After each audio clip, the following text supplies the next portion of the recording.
Good morning, good afternoon. I'm Jim Gerson. I'm the president of Speedo North America, and welcome.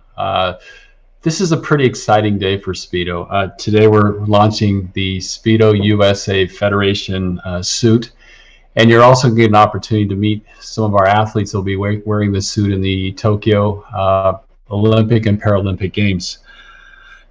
It's kind of like, okay, Canada, a little nervous. And the fact is, this happens only every 4 years. If you think about it, the Olympics come around every 4 years, and we launch every 4 years with this particular suit. And I will tell you that I think that one thing I want to say is these athletes have worked so hard and accomplished so much just to make this team, and we're really honored and proud to be supporters to help them to hopefully achieve the goals that they're trying to achieve here at the Olympic Games as we go forward. Speedo is really Speedo's been in the business for over 89 years, and we've supported Olympic swimmers for many years. And basically, one of the things we're really proud about is the fact is that Speedo has won more Olympic gold medals than any other brand in the Olympic Games. It's something to really be proud of. And you would say, well, with that background and so forth, it's not something that we rest upon. We don't rest upon our laurels. We have a culture that tends to develop, tinker, tweak, and so forth to try to make sure we find the best innovations. And over 20 years ago, before the Sydney Games, we came out with the Fastskin series. It was the most innovative technological suit in the industry. And it's been evolutions. We've partnered with outside tech partners. We've partnered with agencies to come up with a suit that was innovative, that moved the meter forward. We looked at nature. We looked at biomimicry and looked at how nature solved problems and challenges. And we used some of those learnings and put them into perspective to evolve this suit. So today we have two suits that our Olympic athletes will be wearing, the Pure Intent and the Pure Valor. And I will tell you, it is an evolution. And one of the things that, again, when you look at when it was launched in 2019, one of the things that when we track records and look at things, over 62, to put it in perspective, over 62% of the world records were broken in these two particular models between 2019 and today. So it's a pretty impressive record, and the fact is these suits not only are going to look great, they're going to perform great. And that percentage is more than all of our competitors combined. So if we get a chance right now, what I'd like to do, without further ado, is not only talk to you a little bit about the technology within these suits, but let's take a look at what these suits are going to look on the blocks in Tokyo. There'll be two versions. There's obviously a male and female version, but there's also the Intent and the Valor. Here you're seeing the male version of the suit that we'll be seeing on the blocks in the Olympic Games. And if we can flip to the next slide, you'll see the female version. When we came into the development process in 2019, our thought process, how do we help our athletes? How do we help them achieve and be that support mechanism? Understanding that they're the engine that drives. We're the support mechanism that works with them to help them try to achieve their goals. The first suit, the Pure Intent, is really our most compressible suit. This particular suit basically takes high compression and puts the body in a aerodynamic way into the water that allows it to propel through the water, resisting drag. That's the idea, that you want to shoot through the water almost in a tube-like fashion as you go. There's also the Pure Valor, and that will be worn by Caleb Dressel and Haley Flickinger going into the Olympics, among others. But this is our most lightweight technical suit. That basically has maximum flexibility for comfort and range of motion. It's truly an athlete's preference of what they want to wear and what they feel comfortable in the water. Again, Speedo's there to assist them to try to get to their goals. So as you look at this, you want to say to yourself, well, what's next? You know, you've seen what's going on and so forth. And I want to give you a little teaser of where we're heading and so forth in the future.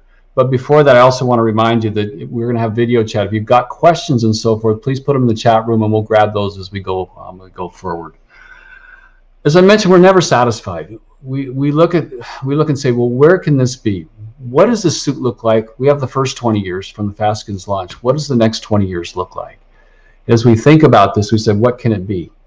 And what we've done is we've looked and we've said, we've got a concept that we're going to work towards, a concept that we're going to drive towards and develop. And we've put it on three pillars, the pillars of customization to start with. A suit that really is made just for you. almost instead of putting a suit on, a suit that makes you feel like it's been painted on your body. We've also looked at obviously speed and performance, because that's what these suits need to do. We need to make sure our athletes are the fastest in the water. So under the speed and performance, we look at this and go, well, can this be a smart suit? Can this also tell us biometrics that go back to our coaches and so forth and the athlete to tell them how their body's performing in the water, to make sure not only on training day but on race day that they perform to their best ability. And one of the pillars that we embrace here at Speedo is sustainability. And that's the process, obviously, of making sure that we're friendly to the earth. Are they recyclable? Are they to make sure that we are friendly to the earth and looking at sustainable products and sustainable propositions?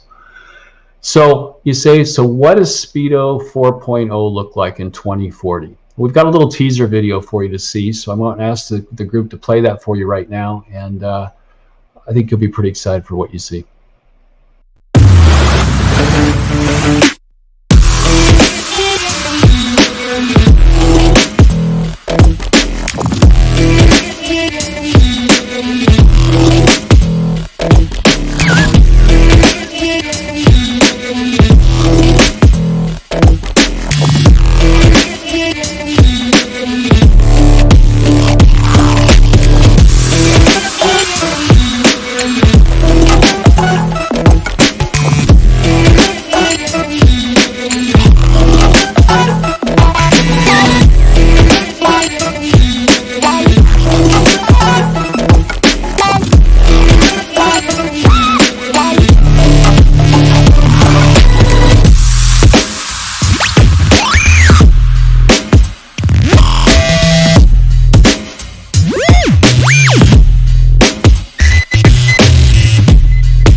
Pretty awesome, right?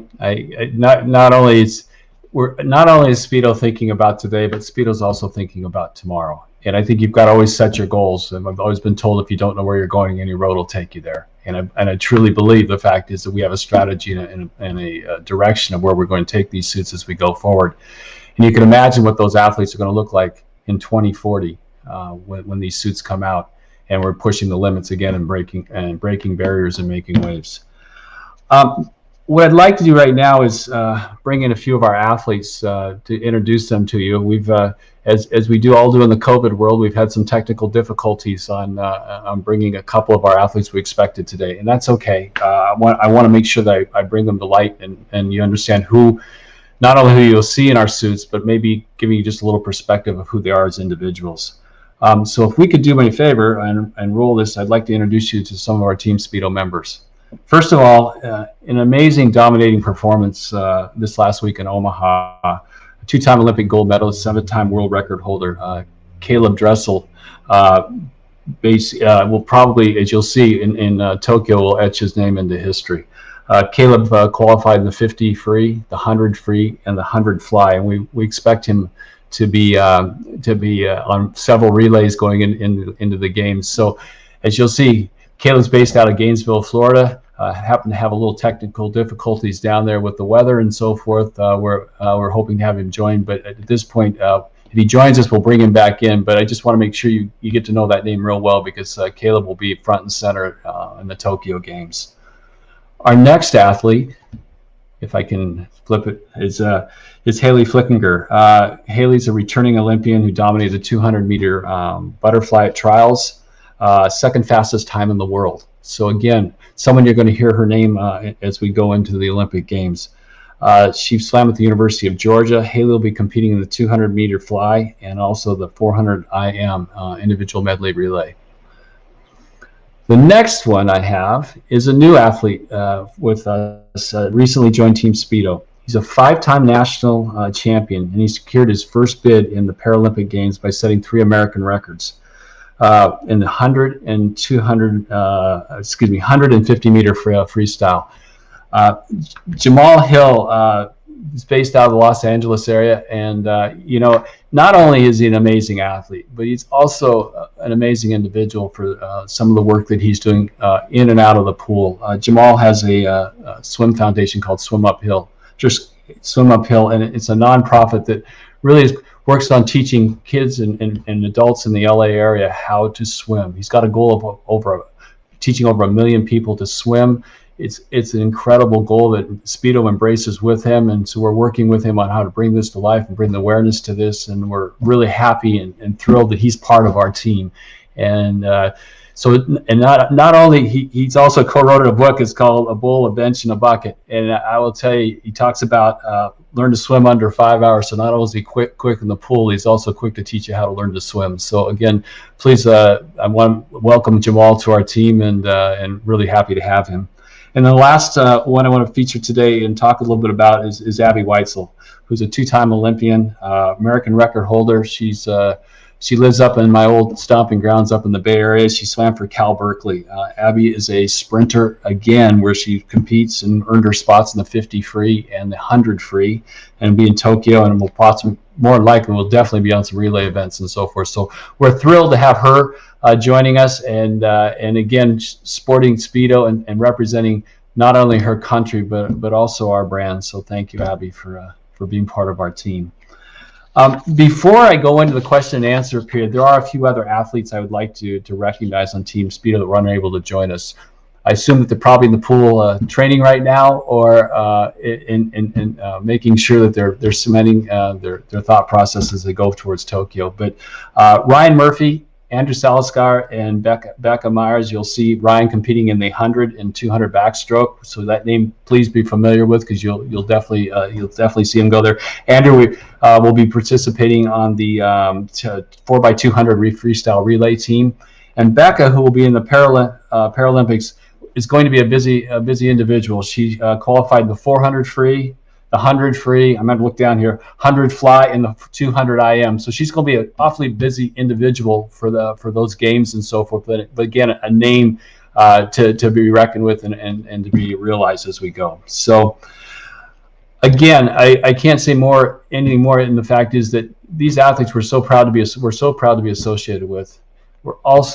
We want to make sure we recognize, and you recognize, the fact is they're the engine that drives this ship. We are here to support them, and we support them with great product innovation and product, from goggles to caps to suits, to try to help them achieve the goals that they're trying to achieve. So we're thrilled that you get a chance to see the new Federation suits. It's once every 4 years. This year, 5 years, obviously, because of COVID. But once every 4 years as we go through that, this is a special time for us as we launch out. We're excited for Team USA. We're excited for Team Speedo. And we're excited that you have a chance to take this time to join with us. So I'm going to take this time now. First of all, thanks again for joining us, but to kick it off to any questions. And I've got one up on the screen already. So Jamal, you're up, my friend. First question. I'm going to read this as we go. You're headed to your first Paralympic Games after breaking 3 American records during the Paralympic trials. Tell us how you feel about your breakout performance and how you're preparing for your first Paralympic appearance. I feel real good about that breakout performance. That's one of those stories about I had something on my wall for some time now, and was able to kind of go through it, experience it. And I think, like everyone, it's like, man, mission accomplished, have a little downtime, and then boom, it's on to the next mission. And that next mission being the actual Paralympics. And it's kind of coming in there, being me, having a lot of gratitude, and preparing to swim fast in this new suit. So that's what's going on this side. Thank you, Jim. Awesome. Thank you. Okay, Abby, I've got a question from Chris Bartles. Chris, you're preparing to return to your second Olympic competition following an impressive performance in the 2016 Games. Can you compare your thoughts and feelings around Tokyo to how you felt heading into Rio? Yeah, it's definitely different than what I felt in 2016. I feel a little bit more relaxed and I feel a little bit more confident going into this year just because I've had the experience of going to 16 where I went in not really knowing what to expect. And I have 5 more years under my belt as well, which is awesome. And I'm super, super excited to be able to step out onto the blocks at another Olympic Games wearing the flag on my cap. And I couldn't be more excited. The team's different this year. Obviously, the team's different every year. But just excited to get in there. I feel like this year is going to be really good. We're excited to see you on the blocks too, so that's awesome. Thank you. Here's a question for everyone, so you guys can jump in. It says, again, another one from Chris. Outside of fans, many of you have been watching. Outside of fans, many of you have had family watching you compete from the stands. I think we talked a little bit about this before we got on the air. Tell us how it's feel knowing your family's in the audience rooting for you. I'll jump in on that. Thank you, Chris. Thank you, Jim. So this was the first time that Paralympic trials was ever filmed before on NBC Sports and streamed on Peacock. So, during the time of the meet, we kind of get those funnels set up. You can go and find the link here. But as I'm sure everyone, who tries to, just activate peak performance knows, when you're in meet mode or, office mode, crunch time, you're not on your cell phone, you're not playing around. So I wasn't able to really catch the initial wave, right? Which is good. You plan for that. You don't want to be catching the initial wave of excitement from people. But after the last night of the 50 and haven't been able to just kind of, even do better than the record I set that morning, it just felt real good to find out that so many people had actually tuned in, have played it, live, or pretty much I watched it live. And it's just crazy because, obviously we love swimming. So I'm like, oh man, I messed up right here and right here, but I was still able to do this. And you still so it's real cool to just be able to everyone have that anchor and have kind of been invested in that moment in their own experience, and then kind of come back together and just be able to really enjoy it and take it all in for what it was. So a bit long-winded, but that's what it was like for me. It was real impactful. Yeah, I would say it was awesome having fans there. I mean, it's always awesome to have fans watch. I feel like trials is so much fun and there's just a huge crowd. And I think especially after this last year where there wasn't too much swimming going on and not too many meets and not any spectators, and barely anything, live streamed, I think it was really awesome and special to be able to have people there and have my family there watching. And being able to go give them a hug after my race and just have them right there. I know all the people that couldn't be there, like Jamal said, had sent me text messages and all of that. So just feeling the love, honestly, from all over. And it's really awesome that, especially Olympic year, swimming is in the spotlight, which is really fun because it's not always in the spotlight. That's great. Well, I have a quick question. Do you know exactly where your family is when you're getting ready to go on the blocks, or the area where they're at? Mm-hmm. Yeah, I knew exactly where they were sitting. They bought all the Cal people, so anyone representing Cal, their families were sitting pretty much in the same section. I think Cal blocked off a huge section of the tickets, and so my family was there. A lot of the other athletes' families were sitting near each other, so you knew it kind of where the section was over there. And then on the last night when you're swimming a final, and if they'll kind of come down to the front or on a certain side of the pool, so you can go give them a hug after. Awesome. Abby, it says, what advice would you, this is, I think, a great question. What advice would you give Jamal for his first appearance in the Paralympic Games? Take it in. I feel like it's not going to hit you if it hasn't, and maybe it has, but for me, it took a long time for it to hit me that I made it and I was going to compete. And I feel like just taking in the moment and realizing that you deserve to be there, you've made it, you've earned your spot, and that when you walk out, not feeling like the pressure is a bad thing, but taking it in and wearing that flag proudly and doing the best you can for everyone and yourself, because it might not feel different, but it is, and it's really cool that it's different. And I feel like it didn't hit me till I would wait maybe a year later that I actually went. That's great advice. Thank you, Abby. I appreciate that. Yeah, thank you. You're welcome. I appreciate it. it's it's slowly sinking in, like you said. Like I believe that it probably will hit me a year from now. It's different. It's almost like always saying, enjoy the journey, right? As you go. So it's really Amen to that. One present moment at a time. Exactly. Mm-hmm. Hey, to both of you, can you describe your experience swimming in Speedo suits during the trials and what sets them apart? Definitely. You got it. Okay, I'll go.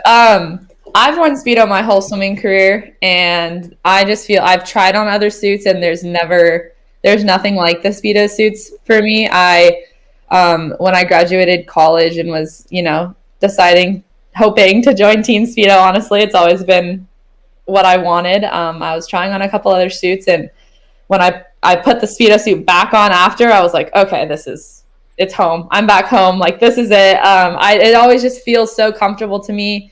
And I feel like it's going technically into the suit, like the compression's in the right spot. There's a lot of buoyancy in the hips and the legs. I can, there's body alignment. And I just love the suit from top to bottom. And they're the best suits, the best colors, the best everything. Thank you, Abby. Thank you so much. Jamal, do you have any comments? Obviously, coming out in qualifying in your first Olympics and so forth, and you're in Speedo now. How did it feel? Yes, sir. Absolutely. Really love the suits. I like especially. I think you really kind of hit it when you were introducing that exoskeleton 4.0 shark skin suit of 2040, and you just kept reiterating evolution, right? Evolution, evolution. And so to have been able to come on to Team Speedo at this point in evolution, I think it's been really just kind of perfect timing, man. Like, really happy with the suits, the two different versions of the men's suit, the Valor and their Intent, and that Valor, kind of just feeling for me a little bit more. This is how I describe it. I describe it to people like a space shuttle coming back down in from space. And, like, it's got to be light so, things can fly off as they need to, but it's still so sturdy. Like, this thing is going to land. And just referring to that as my 50. And then that Intent being more of like a Ferrari of suits, like you really press down on the pedal. For me, again, sprinter, that 100 is, I'm trying to not think of it as long, but it feels long. Being able to just kind of drive through and power through that. Have really, just a nice, really squeeze, on the glutes the whole time. So I'm really happy with both suits, and you can kind of mix and match it for what you need for that day or that event. And I like that, because it's a dynamic sport. So that's important. Yeah, I think evolution is so important because your training methods evolve too. As you evolve, we want to evolve with you, and so it's like never satisfied. I think we all think that we all have that little paranoia that we want to continue to be the best we can possibly be and keep evolving as we go. So I think we're in lockstep when we go down that path together. A question for you, for both of you, is like, what athlete do you look up to most, whether it be someone in the swimming world or outside the swimming world? You go. I went first last time. Okay, for sure. I'll take it. For me, it's probably gonna be. Honestly, I like fighters, so it's gonna be a tie between Muhammad Ali and Floyd Mayweather. Muhammad Ali, I think, just because of, just being willing to, I think, stand for just decency and humanity, when it's not important at the cost of a lot of money and career and things like that, but really shaped the time, shaped an era, and that took a lot of courage. And then Floyd Mayweather, because, of just kind of what he's been able to do in terms of monetizing his, non-mainstream sport for the athlete, for the engine, as we say. So those would probably be my top tied two right there. I definitely have a lot. I feel like this is cheesy to say, but there's so many people that I've looked up to in the swimming world. And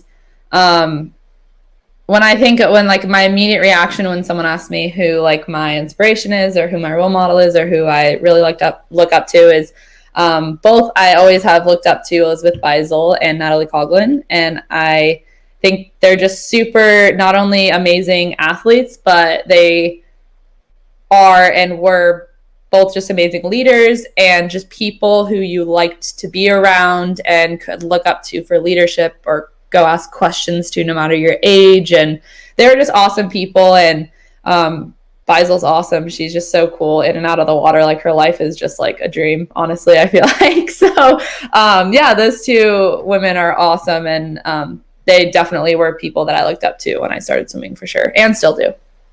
And fierce competitors. They were. Yes. Amazing athletes and competitors. Absolutely. Final question. It's been amazing feeling to get to know you and secure your spot on this year's games. Can you describe how you'll shift gears to focus on Tokyo? Like, what's next? I feel like going into training camp soon. Oh, sorry, I kind of just took it. I feel like switching gears, it's hard. You got to take a second to reset. Like I am now, I'm at home, but I'm leaving for training camp in a couple days. And how do you get better? You know, you have the game start in 4 or 5 weeks. I don't even know. And how do you get better in that amount of time? For me, it's utilizing the people around you. It's utilizing Team USA and learning from everyone you're going to be around. I mean, theoretically, how do you go from here to here as an athlete? It's really hard. So it's more of a mental side of it. It's more of the small details, the learning from the other competitors and the other teammates and the coaches on staff. You know, it's like you're racing everyone at trials, and then you all come together, and every coach there is going to try and help every athlete there get better. And that's really awesome, and that's really exciting. And the whole Team USA staff is there trying to help everyone get better. So just utilizing your resources and getting excited and being inspired by the other swimmers there. Yeah, I agree with everything you just said, Abby. Absolutely. For me, it's about 8 weeks out. And so, you know, that's a lot of time, especially when you're just taking it one day at a time, right, Jim? Really just gonna reconcentrate the vision, you know, reconcentrate those mental experiences. It's a completely different pool now, completely different country, completely different space, completely different venue, you know. So just completely different, you know, almost mind movie that I'm making now in my mind, and I'm just, you know, leisurely walking through, popping into daily, enjoying the view of anything that could and might happen. So just ramping that up, man. In addition to, you know, fine-tuning some things that obviously were highlighted at trials. You know, whether you win or you lose, there's always a lesson, right? So there's a lot of obvious things that we can really just continue to spend extra time on. COVID-19 is now, started to get a better handle on that, right? So a lot of pools are opening up. That'll expand training hours for me in Los Angeles. So a lot of time, a lot of opportunity, man. Still just, it seems like it's still next year almost, even though it's only 8 weeks away. So I feel like me and my team were in a good space. That's awesome. As I said, enjoy the journey, because I think it's such a special time, and know that we'll be cheering awfully hard for Team USA, and maybe a little harder and scream a little louder for our Team Speedo. But we're going to be cheering for all of you over there, and to be your best that you can be. So I wish you nothing but success. Thank you so much for spending time with us. Everyone on the call, thank you for spending time with us today and getting a chance to see what our new Federation suit looks like.